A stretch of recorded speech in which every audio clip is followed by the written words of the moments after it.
Christopher Smith's Ukraine's Revolt, Russia's Revenge. While there are many books about Ukraine written by Ukrainians, such as Serhiy Plokhy, Mikhail Vininsky, or Yaroslav Hrytsiak, and there are plenty of books about Ukraine written by American journalists and political scientists, such as Marcy Shore or Luke Harding, there are not many books written by members of the U.S. State Department describing their role in the events during Maidan.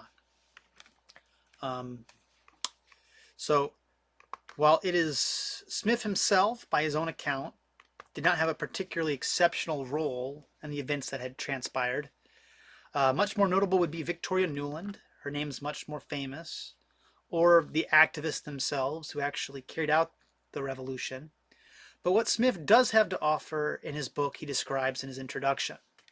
As a member of the U.S. State Department, he had access to emails and descriptions from the State Department officials on the events that transpired. He also has access to diverse views and perspectives, allowing him to quote individuals who represent various institutions in Ukrainian political life.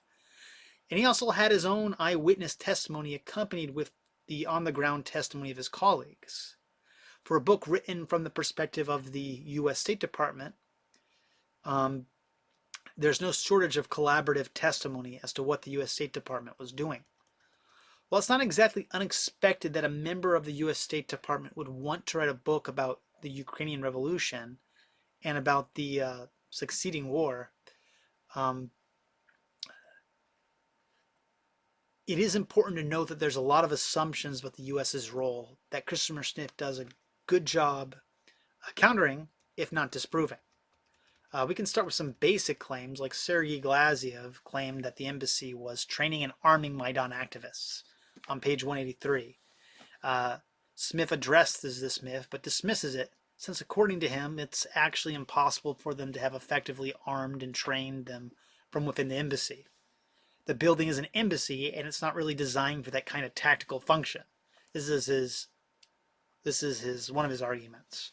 On page 87, he also discredits the propaganda attacks against his colleague Brian Fink.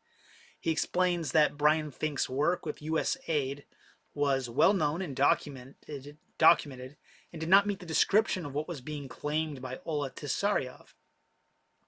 There were similar claims that the U.S. gave $5 billion to support the Maidan activists, when in actuality that was just the amount of money that was given to Ukraine since 1991 for various development purposes. He also claims that the U.S. authorized Ukraine to use force in the Donbass, and he dismisses this on page 328, as the U.S. never was in the position to do this. But as important as these points are, he dismisses or he refutes or argues against the claim.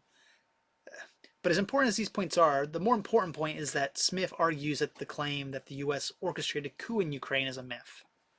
In the past, I've argued against this claim largely with my focus being on Ukrainian activists, as opposed to the U.S. embassy. Whatever someone was saying about the U.S., it can't be said that Maidan was not a Ukrainian revolution. 500,000 activists on Maidan can't all be CIA agents. And there's plenty of evidence demonstrating that the Maidan protesters had a will of their own coming from the Ukrainian people. However, what Christopher Smith notes is that not only was this not a U.S. State Department achievement, it was never actually a goal of the U.S. State Department to overthrow the Ukrainian government. They didn't want this to happen. This can be confusing since Republican Senator John McCain and Democrat Senator Chris Murphy both visited both visited Maidan. And John McCain said, "America is with you. I am with you." And so you would think that that means that John McCain was in favor of the revolution. But there's an important nuance here to consider. What was meant by McCain and Murphy's support was simply that they supported Maidan activists and their right to protest, and their desire to be more integrated with Europe. When McCain made his speech, it wasn't necessarily a revolution at that point. It was still could be classified as a protest.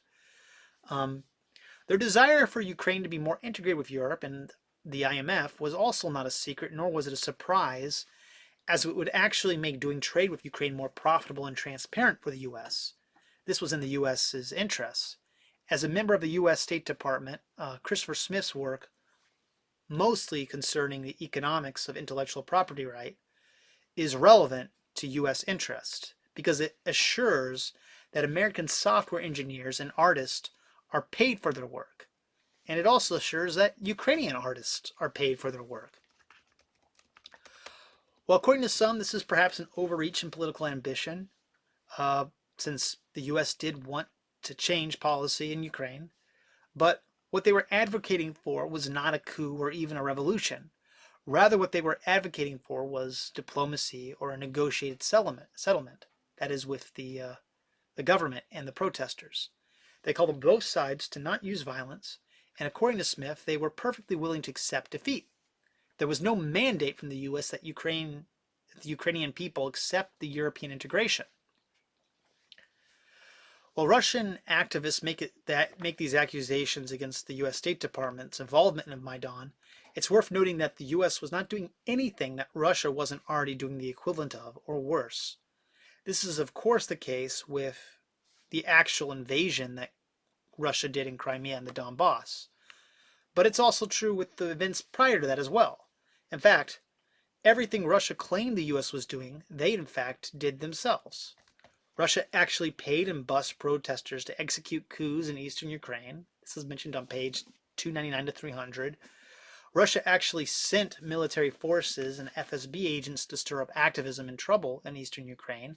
This is mentioned on page 331.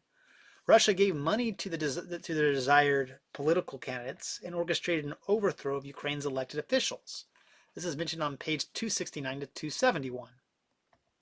While Russia primarily used their own military to perform these coups, they actually trained self-defense forces in Crimea, mentioned on page 193. While the Maidan activists didn't get their answers or didn't answer to the U.S. State Department, the separatists in Donbass did take orders from Moscow, page 345. What the U.S. did, however much of an overreach it may have been, was notably different from whatever Russia said the U.S. did and whatever Russia did themselves. On page 255, Smith notes that what the U.S. State Department could take credit for was negotiating that regular Ukrainian armed forces not use weaponry, and that the Ukrainska Dym, Ukrainian house situation, did not turn into a bloodbath. How they did this was largely through the process of diplomacy. They held Yanukovych's regime accountable to human rights. That was it. We won't work with you if you don't work with us. The U.S. has this kind of leverage, and they used it. Nothing surprising. In addition to these more important points, Smith also notes numerous instances in which there were protests outside the U.S. Embassy. While the protests were not as substantial as the ones on Maidan, he provides a unique perspective, as the U.S. Embassy is often not thought of or considered to be the focal point of the revolution. And it wasn't. But there were events that transpired there. Since the book is published by the Brookings Institute and written by a U.S. State Department official, it is normal to expect that it would be biased and have a pro-U.S. State Department narrative. If the truth were something that needed to be covered up, it would not be surprising for them to do so using a book such as this. Perhaps the hardest claim to accept is that the U.S. State Department's emails were hacked and altered by Russian actors. This is possible, but in ordinary circumstances it would seem unlikely that an email could be changed after it's already sent. Incidentally, however, I do believe that this is true. I do believe Russians could do that. It's exceptional, but I do believe they could do it. And even as a biased source, if this source is not 100% accurate, I believe it is mostly accurate. It provides a much needed perspective, as it's often just assumed that the U.S. support for the protest didn't have any caveats. While it's true that they did stand with the protest and European integration, it's not true that they encouraged the revolution or that they encouraged the protest at the expense of dialogue or diplomacy. Their goal was always to promote dialogue and diplomacy. And he makes that argument throughout the book, and I think he does a good job explaining what the U.S. State Department was actually doing. As it is, Christopher Smith provides a relevant account with names that can be traced and arguments that can be understood. I definitely recommend this book and really enjoyed its clarity. I've read a bit about this subject, and I'm always impressed when the text can tell me something substantial that I didn't already know. Uh, where I think the book could use a little more argumentation is concerning the usage of U.S. grant money. Smith openly acknowledges that Maidan outlets like Hromadske TV received U.S. grant money. And while he doesn't mention this, it is also true in my understanding that U.S.-funded NGOs provide training in nonviolent political activism. All this was done transparently, and it's not quite the claim that Russia makes, that the U.S. was orchestrating a revolution. But that said, it's a point that Russian apologists might make. These NGOs had U.S. money. Where I feel the issue of grant money and NGOs is best defended, though, is in a video where Eli Lake is debating with Scott Horton. It's a YouTube video, you can look it up, or a debate that was held between Eli Lake and Scott Horton. The lines that you would expect for an NGO not to cross, they did not cross. And Eli Lake did a good job explaining this and defending the U.S.'s usage of funding NGOs. And he explains why this was different than orchestrating a coup, for instance. But in any case, Christopher Smith's book is good. I highly recommend it. While its best insights are concerning the U.S. State Department's views on Maidan, it's also helpful as a book that explains Ukraine's larger history going back to Kiev and Rus and continuing with the war in Donbass. Unfortunately, the book was published in January 2022, so it was just shy of the full-scale 2022 invasion. Usually the events before 2022 are the events that are misunderstood, so it's still a very helpful source, but the optimistic epilogue is somewhat misplaced, as the book was written before probably the worst turn of events the war faced. It would have been nice had the 2019 Paris peace talks led to a permanent peace, as it seems Christopher Smith thought they would when he wrote this. But unfortunately, we know what happened on February 24th, 2022, which makes a book like this all the more important. If I misrepresented anything or overlooked anything, please let me know in the comments. Feel free to like or subscribe, and thank you. Thank you for watching.